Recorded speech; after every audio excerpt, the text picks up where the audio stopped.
Okay, yan na mga kadit, nabaklas na natin yung mga dapat baklasin. So ating hatulan na ito.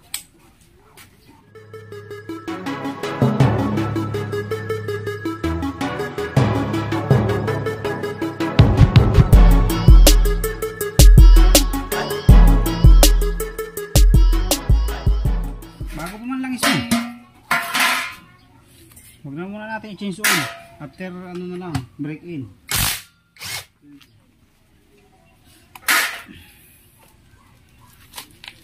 I-timing mo nga. Hey there, subscribe to my channel and also press this bell icon. Ay.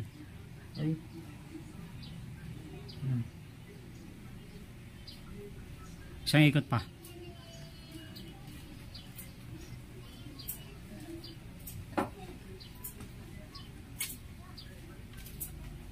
Bili mo ng yelo. Okay naman mga kadit yung timing nyo. Isa.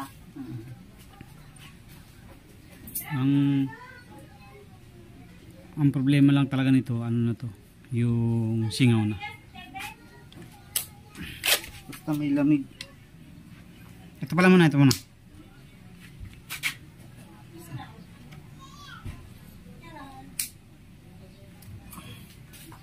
Okay na?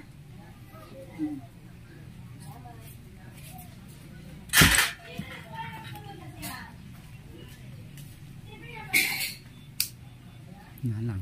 Pitik-pitik lang. At maputol.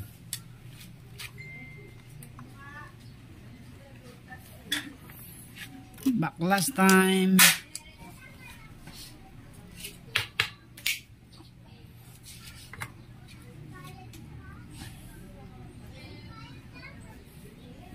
Palitin na. Lapat na yung gaske.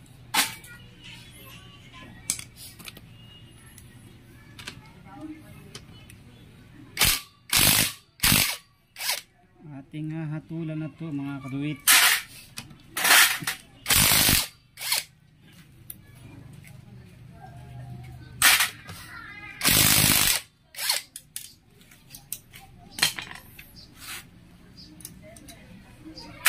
Ito ang tanso, oh.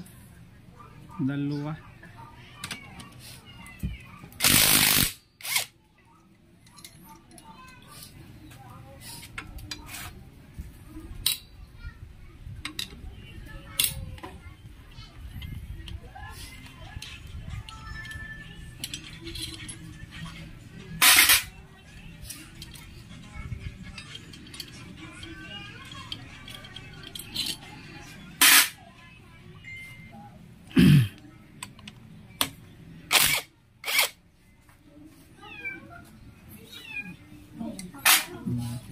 Sige.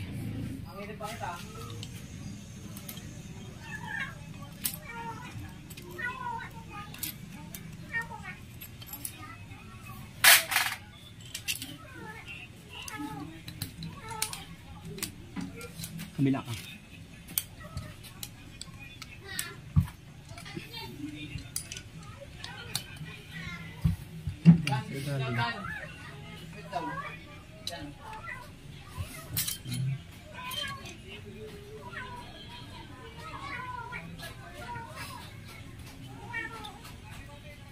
So ito na nga mga kadit, natanggal na natin yung head at base sa observation natin ay lean siya, kaya sumingaw ang valve niya. Napakarami na rin ng carbon deposit niya, tapos yung ibabaw ng piston niya at ng valve niya ay puro parang na muong bato. So almost 8 years na tong gamit niya, first time na mabuksan, kaya yun, sa pakarami ng carbon deposit na nasa ibabaw ng piston.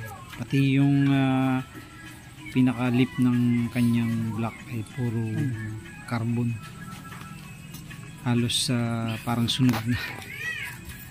Ayan.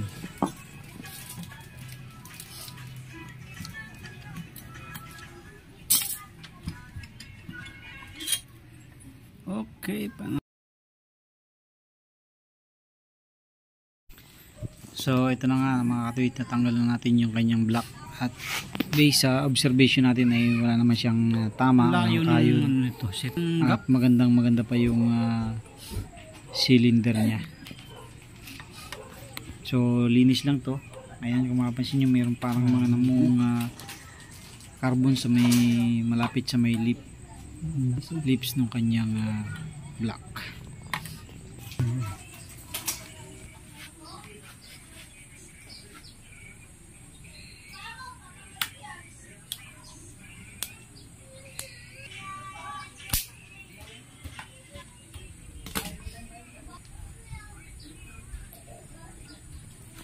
Tulak mo nga daw, Philip.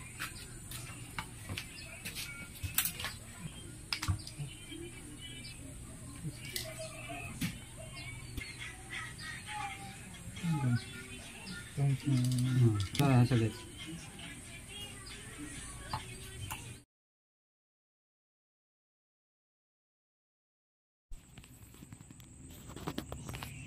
At ito naman yung kanyang piston mga kaduwit. Yung ibabaw niya ay puro carbon, and then yung paligid niya at saka yung ilalim ay nagkaroon ng sunog na langis. Parang nag-overheat na tong motor niya mga kaduwit kasi lean nga siya eh. Kaya pansinin nyo, sunog na sunog yung piston niya. So araw-araw kasi ang biyahe niya malayo din eh. Almost 20 to 40 kilometers. So yan mga kaduwit, ito na yung ating block nung sporty natin dati. Nagpalit tayo ng JBT before.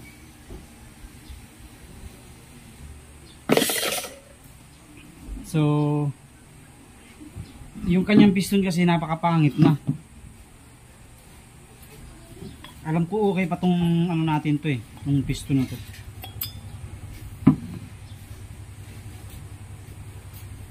I-cleaning lang natin. Okay.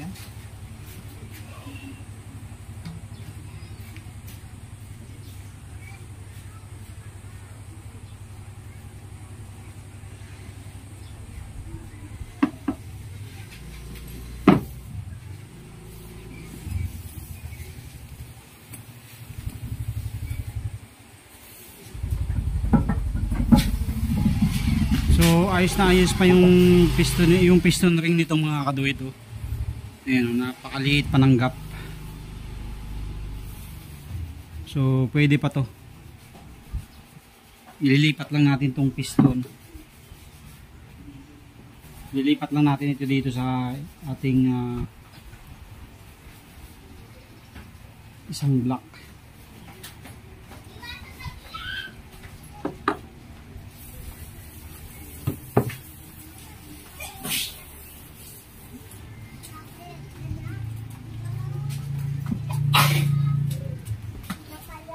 Hindi pa natin kailangan magpalit ng piston ring. Okay pa. So kung mga replacement lang yung ipapalit natin, mas okay pa tong stock. Ayos pa. So hindi na tayo bibili ng piston ring. Tapos yung oil ring natin,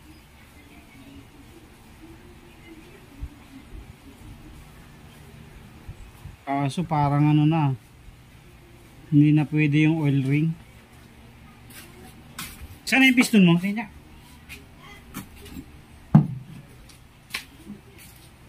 ano bang gusto mo? Bibili na tayo ng bagong ano?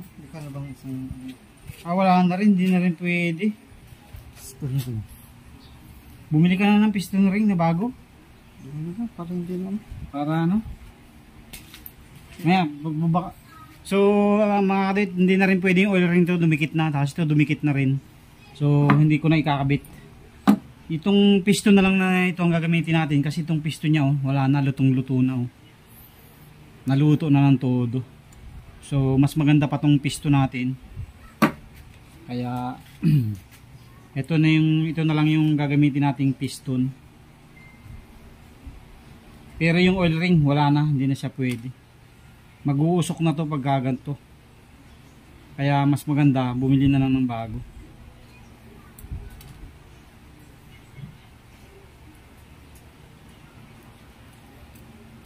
Testingin lang natin kung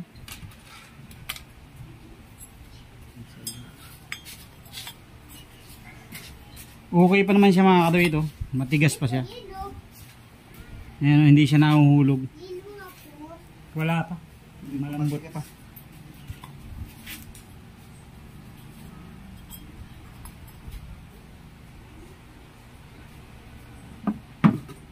Ito yung sa akin. Maluwag na ito sa akin. Maluwag na. Nahuhulog na eh. Mas maganda pa tong bore mo. Ayan na, masikip pa. Ayan. Hindi siya nahuhulog hanggang sa baba. So, wala na eh. Sunog na mga kapatid yung piston niya. Oh. Hindi na ito po pwede.